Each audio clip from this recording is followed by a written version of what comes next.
চারিদিকে যেন শুধু যুদ্ধ আর যুদ্ধ। এই যুদ্ধের বিষাক্ত বাতাস যেন ভারত বাংলাদেশেও এসে পড়েছে। যে কোনো মুহূর্তে ভারত বাংলাদেশে আক্রমণ করতে পারে। কারণ সাম্প্রতিক সময়ে ভারতের সবচাইতে বড় মাথা ব্যথার কারণ হয়ে দাঁড়িয়েছে বাংলাদেশের রাজনৈতিক প্লট পরিবর্তন। বাংলাদেশ আর কারো নিয়ন্ত্রণে নেই, আর এ কারণেই তারা বাংলাদেশকে পরোক্ষভাবে দখল করার হুমকি দিয়ে আসছে প্রতিনিয়ত। যদিও এগুলোকে রাজনৈতিক বক্তব্য বলেই উড়িয়ে দেওয়া যায়, কিন্তু আসলেই যদি ভারত এমনটা করার চিন্তা করে থাকে তাহলে কি পরিস্থিতি দাঁড়াবে? বাংলাদেশ কি পারবে পৃথিবীর চতুর্থ বৃহত্তম ভারতের মতো সামরিক দানবের মুখোমুখি হতে, নাকি নতুন আরেকটা গাজায় পরিণত হবে, নাকি ভারত বাংলাদেশকে আক্রমণ করলে নিজেই বিভক্ত হয়ে যাবে, আলাদা হয়ে যাবে সেভেন সিস্টার? আজ চলুন সেই বিশ্লেষণই করা যাক। ভারতীয় সেনাবাহিনীর সংখ্যা প্রায় 13 লাখ, যা চীনের পর পৃথিবীর দ্বিতীয় সর্বোচ্চ সৈন্যের অধিকারী দেশ। তবে ভারতের সেনাবাহিনীর একটা বড় অংশ তাদের অভ্যন্তরীণ নিরাপত্তায় নিয়োজিত আছে কাশ্মীর, মধ্যপ্রদেশ এবং পূর্বাঞ্চলের 7টা রাজ্যের, যাদেরকে আমরা সেভেন সিস্টার হিসেবে জানি। সেখানকার বিদ্রোহীদের দমন করতে ভারতীয় সেনাবাহিনীর একটা বিশাল অংশ সেখানে নিয়োজিত আছে, আর তাদেরকে সেখানে থাকতেই হবে। তা না হলে সেভেন সিস্টার সহ আরো বেশ কিছু রাজ্য বিভক্ত হয়ে যাওয়ার প্রবল সম্ভাবনা আছে। অন্যদিকে পাকিস্তানের সেনাবাহিনীর অ্যাক্টিভ, রিজার্ভ সবকিছু মিলিয়ে সংখ্যা প্রায় 7 লাখের কাছাকাছি, যাদের একটা বড় অংশ সবসময় ভারতকে আক্রমণ করার সুযোগ খুঁজতে মুখিয়ে থাকে। আর এতে করে ভারতীয় সেনাবাহিনীর অন্ততপক্ষে 8 লাখ সৈন্য প্রয়োজন পাকিস্তান এবং নিজেদের অভ্যন্তরীণ সব সংকট মোকাবেলা করতেই। এখানেই শেষ না, ভারতকে অবশ্যই চীনের আগ্রাসন থেকে বাঁচার জন্য আরো 3 লক্ষ সেনাবাহিনী চীন ভারত সীমান্তে সবসময় মোতায়েন রাখতে হয়। কিন্তু অবশিষ্ট 2 লাখ সৈন্য নিয়ে ভারত যদি বাংলাদেশে আক্রমণ করতে চায়, তবে সেটা যেন ভারতের জন্য হবে নিজের পায়ে নিজে কুড়াল মারার মতো। কেন বলছি এই কথা? কারণ সামরিক বিশেষজ্ঞরা মনে করেন কোনো দেশকে দখল করতে গেলে সেই দেশের শক্তির চাইতে 3 গুণ সৈন্য থাকা প্রয়োজন। মজার ব্যাপার হলো, আপনি যুদ্ধ বিমান দিয়ে শত্রুর দেশকে শুধু ধ্বংসই করতে পারবেন, কিন্তু দখলে নিতে গেলে অবশ্যই আপনাকে সেখানে মোতায়েন করতে হবে পদাতিক বাহিনী। আর তাই ভারতের 2 লাখ সৈন্য দিয়ে বাংলাদেশকে দখলে নেওয়া সম্ভব না, কারণ বাংলাদেশের সেনাবাহিনীর সংখ্যাও কিন্তু একেবারে কম না। আর তাই বলাই যায়, এই পরিস্থিতিতে ভারতীয় সেনাবাহিনীর জন্য বাংলাদেশকে আক্রমণ করা অসম্ভব হয়ে দাঁড়াবে। আবার এখানে চীন, পাকিস্তান নিজেদের স্বার্থে ভারতকে সীমান্ত থেকে দূরে ব্যস্ত রাখতে বাংলাদেশকে অস্ত্র দিয়ে সহযোগিতা করার সম্ভাবনা অনেক বেশি, যা ভারতের জন্য কাল হয়ে দাঁড়াতে পারে।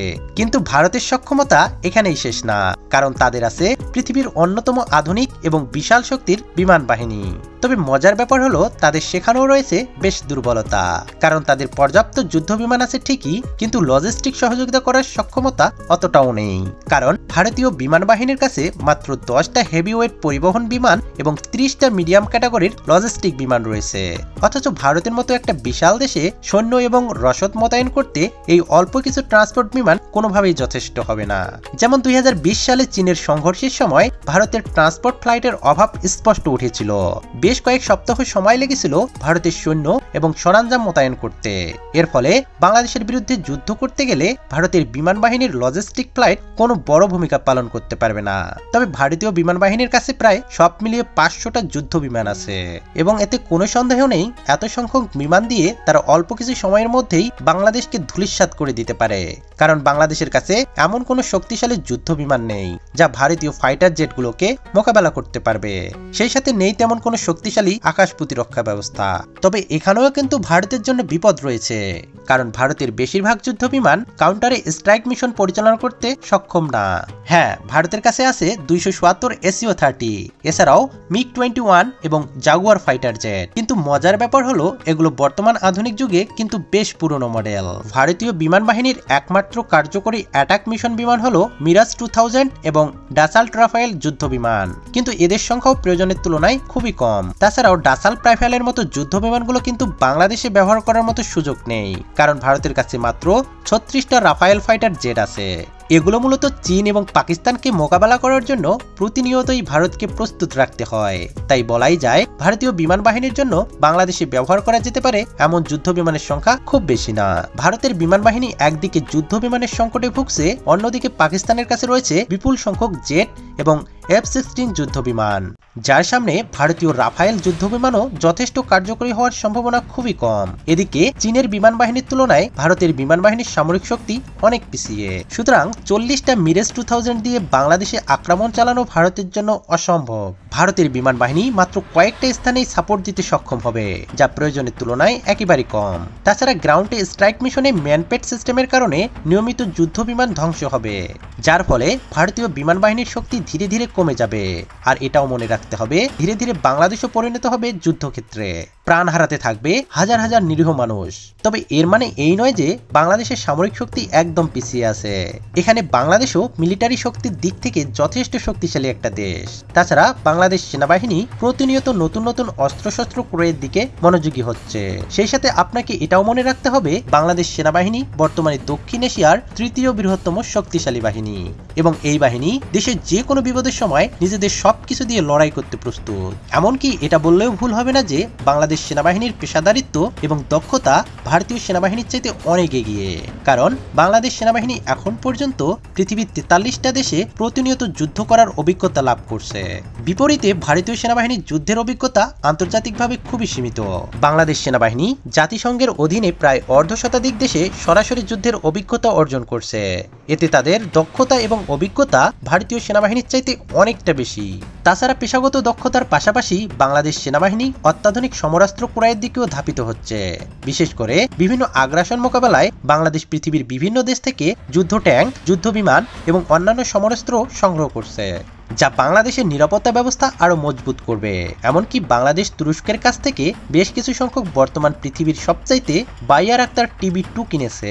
আরো কিছু সংখ্যক কেনার জন্য চুক্তিও রয়েছে, যার মাত্র 50টা দিয়ে ইউক্রেন হাজার হাজার রাশিয়ান যুদ্ধযান ধ্বংস করেছিল। সেই সাথে সমরাস্ত্রের উৎপাদন বাড়ানো এবং বাইরের দেশ থেকে আধুনিক অস্ত্র ক্রয়ের মাধ্যমে বাংলাদেশ সেনাবাহিনী শক্তিশালী হওয়ার চেষ্টা করছে। 2030 সালের মধ্যে এই সমস্ত নতুন অস্ত্র বাংলাদেশ সেনাবাহিনীর বহরে যুক্ত হবে, যা বাংলাদেশকে এক নতুন উচ্চতায় পৌঁছে দিবে। তাছাড়াও বাংলাদেশের সেনাবাহিনীর কৌশলগত শক্তি বৃদ্ধি করতে সবচেয়ে গুরুত্বপূর্ণ পদক্ষেপগুলোর মধ্যে একটা হলো এভিফিয়ার্স ট্যাঙ্ক। সম্প্রতি বাংলাদেশ চীন থেকে 54টা অত্যাধুনিক উভচর ট্যাঙ্ক অর্ডার করেছে, যা পানিতে এবং মাটিতে দুই জায়গাতেই বেশ কার্যকরীভাবে চলতে পারে। এই ট্যাঙ্কগুলো এমনভাবে তৈরি করা যা তীব্র স্রোতেও অনায়াসে চলতে পারে। এগুলো বিশেষ ধরনের হামলা চালানোর জন্য অত্যন্ত কার্যকরী, যা বাংলাদেশের প্রতিরক্ষা শক্তি আরো মজবুত করবে। আর তাছাড়া চীন ভারতের কাছে এই ট্যাঙ্কগুলো বিক্রিও করবে না। তবে পরিশেষে আমাদেরকে একটা কথাই মনে রাখতে হবে যে যুদ্ধ কখনো শান্তি বয়ে আনতে পারে না। ভারত যদি বাংলাদেশের উপর আক্রমণ করে তবে হয়তো তারা দখল করতে পারবে না, তবে ধ্বংসস্তূপে পরিণত হতে পারে বাংলাদেশ। প্রাণ হারাবে হাজার হাজার লাখ লাখ মানুষ। এমনকি ভারতের জন্যও রয়েছে অশনি সংকেত, কারণ বাংলাদেশের সাথে যুদ্ধে ব্যস্ত থাকলে চীন এবং পাকিস্তান অবশ্যই ভারতীয় মানচিত্রে আক্রমণ করতে দ্বিধাবোধ করবে না। আর সেভেন সিস্টার আলাদা হওয়ার জন্য তাদের নিরস্ত্র আন্দোলনকে হয়তো সশস্ত্র আন্দোলনে পরিণত করতে পারে। এমন ভয়াবহ কিছু হলে দুইটা দেশেই ক্ষতিগ্রস্ত হবে। আর তাই প্রতিবেশী দুইটা দেশের জনগণের উচিত এমন কোনো উস্কানিমূলক কার্যক্রম না করা, যাতে দুই দেশের মধ্যে বন্ধুত্বপূর্ণ সম্পর্কের পরিবর্তে শত্রুতার সৃষ্টি হয়, কারণ এতে উভয় দেশে ক্ষতিগ্রস্ত হবে।